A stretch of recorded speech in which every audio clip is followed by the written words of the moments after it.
Hello everybody, it's Cobbler's Vlogs and welcome to a brand new video of a brand new series where today we are going to be looking at game week 1 of the FIFA 18 league. We're going to be looking at the scores and then we're going to be predicting results for next week, and we've also got a little bit of breaking news for you as well to announce. So before we do anything, let's get into the scores from game week 1. Alright, so there are 10 scores in total that I'm going to give you.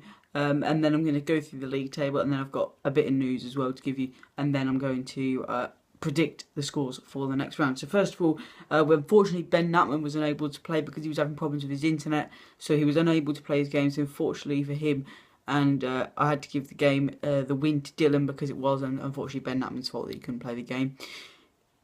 We have a next very expected win, Angus 5, Sam Waddington 1, so a good win for him.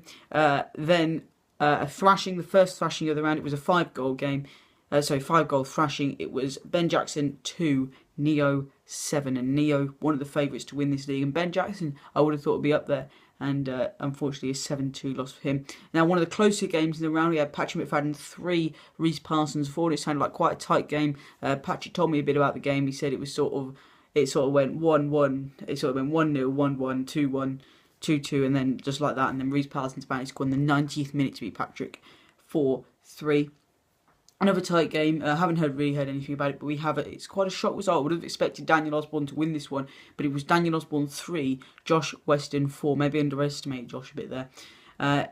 And here we have quite a good game here. One of the tighter games I would have thought, and two of the top players in this league, and it's Will Jones and James Wootton, and James Wootton got a 3-1 win. Now we have the biggest thrashing of the round. It was an 8-goal thrashing, and it was probably unexpected. It was Adam Hall 9, Daniel Warren 1, and apparently we even had an rage quit, so Adam could have even had time to score more goals, but 9-1, and you can obviously tell he's already top of the league. Next up, two of the top players in the league. A game that you would have thought would be quite tight, and it was. It was Jacob Bannon 3, Tom McFadden 2. Now Jacob Bannon used a lone player in this match, which is acceptable for round 1. You can only use lone players in round 1. I'll explain a bit more about the rules later. Next game was my game. It was a tight game against Josh Payne, and it was a 4-3 win for Josh. And then again, it was he went 4-1 up. I tried to come back and got it to 4-3, and ran out of time. It was too little, too late in the end. And then a comfortable win for Ollie Mann. He got a 3-1 win against Troy Haynes. So let's go into the league table. Okay, so at the moment we have Adam Hall, who is top, obviously with a +8 goal difference, 3 points. All the players have 3 points at the moment.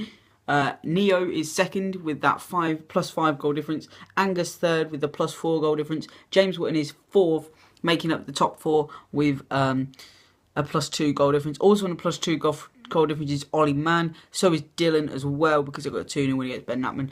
And then Rhys Parsons is then on a 1 goal difference, joint with Josh Weston, Josh Payne, and Jacob Brannon. As we go into the bottom half of the table, it's the people who lost. And it is 11th, we have Patrick McFadden, -1 goal difference. Daniel Osborne is a -1 goal difference in 12th. 13th is myself, -1 goal difference. Tom McFadden is 14th with a -1 goal difference.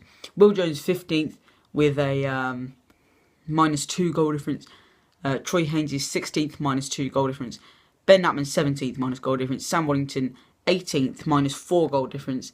Ben Jackson is 19th with a -5 goal difference. And then bottom of the league is Daniel Warren with a -8 goal difference, obviously, after that 9-1 loss to Adam. So I'm going to give you a bit of news, and then we're going to predict next week. But the 2 bits of news that I want to give you are a departure in the league and then rules in the league. I just want to confirm that. Now, Josh Payne has left the league due to, he thinks the rules have been breached. He doesn't think it's fair, but I said it was fine, so he's left the league, and he's obviously not very happy.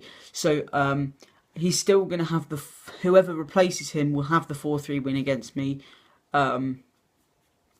And I think it's probably going to be Will Glennon, because he keeps asking me to be in the league. So Will Glennon, I think, is going to come in for Josh Payne, but I'll confirm that either on my Snapchat, which is Matic10, or it'll be on next week's video as well.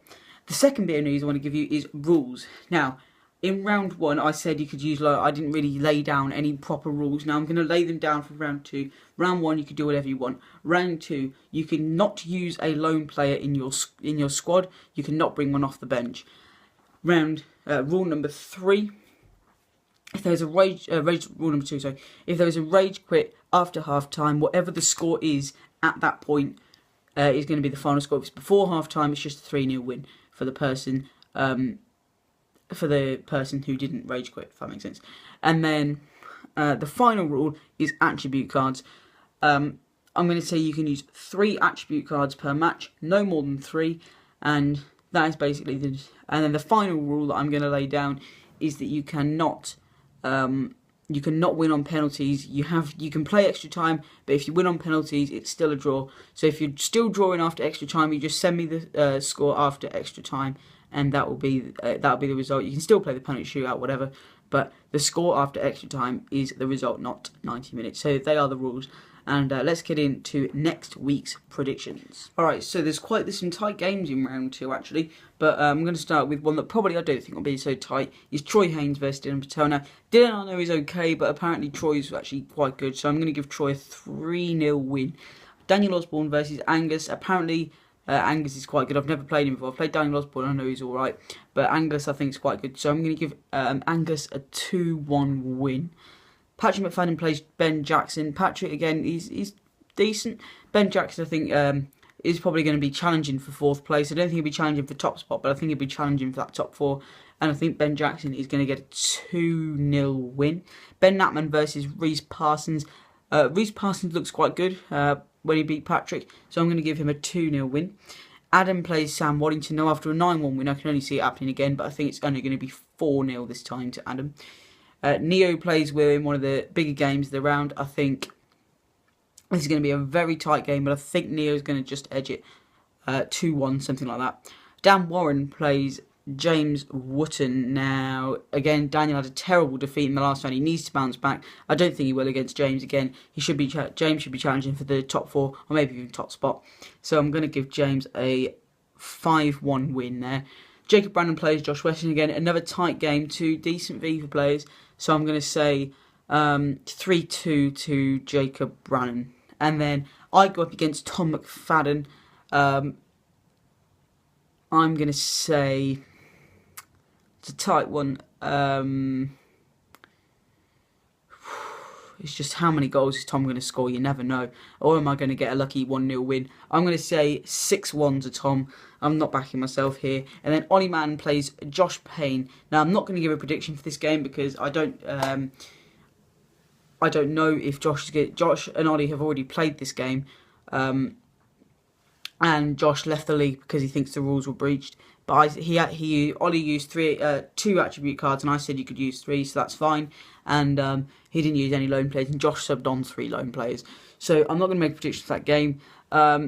That game I think might be played again if I find someone to replace Ollie. But again, if you look on my Snapchat, you'll find out about that. Right, so that's just about it for this week's episode. I'll be posting all the results on my Snapchat story, so if you couldn't be bothered to sit here and listen to it, I'll be posting all the results on my Snapchat story. Thank you so much for watching. Drop a like if you're enjoying the series, and if you enjoyed the video, hit that subscribe button down there if you're new. We're at home Cobblers are at home to AFC Wimbledon on Saturday, so there'll be a vlog out then as well. And until next time, see you later.